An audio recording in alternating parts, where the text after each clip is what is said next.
Ils ont répondu avec enthousiasme à l'invitation de la jeune chambre économique monégasque présidée cette année par Leila Chia.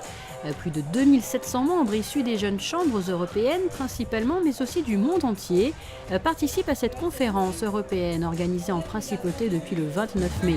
Et une chose est sûre, la joie se lisait sur les visages des participants qui se sont tout d'abord réunis au Stade Louis II en présence du président d'honneur de la JCE de Monaco, son Altesse Sérénissime, le Prince Albert II. Après ce succès, plusieurs rendez-vous ont ponctué cette conférence. Des rencontres étaient notamment programmées ici au Grimaldi Forum pour permettre aux jeunes entrepreneurs de rentrer en contact, mais pas seulement. Un des objectifs principaux du congrès, c'est de pouvoir réunir donc les membres européens sous la forme d'assemblée générale. Donc ce sont les présidents européens qui se réunissent et qui évoquent donc les grands sujets, les grands axes qui vont être mis en place dans le futur pour le développement de la jeune chambre internationale.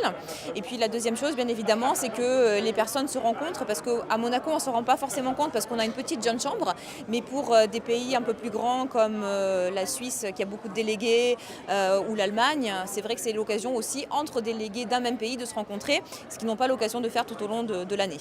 Plusieurs membres justement composaient la délégation suisse, le pays comprenant différentes jeunes chambres. Au-delà du contact, cette conférence offre aussi aux participants une occasion d'échanger des idées et de découvrir les actions des jeunes chambres dans leur pays d'origine.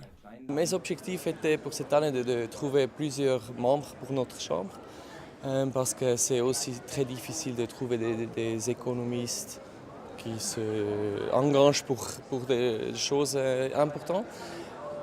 Et deuxièmement, on a fait une gala, une soirée pour des gens handicapés. Et c'était une gala qu'on a pu récupérer 30 000 francs suisses pour donner à ces gens. Et ça, c'était un de mes objectifs de l'année. Et après Monaco, la prochaine conférence européenne en 2014 aura lieu une nouvelle fois sur les rives de la Méditerranée, mais à Malte cette fois-ci. La Turquie est quant à elle en lice pour l'édition 2015. C'est incroyable d'être ici, de savoir que nous serons peut-être de prochains organisateurs. Nous avons déjà accueilli des rendez-vous internationaux en 2002 à Istanbul, puis en Antalya en 2007.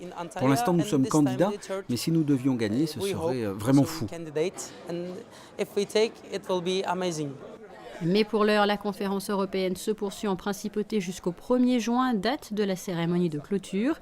Et puis événement dans l'événement, les jurys lèveront le voile samedi sur les résultats du concours de création d'entreprise organisé par la JCE Monaco et la Fondation Como. Affaire à suivre.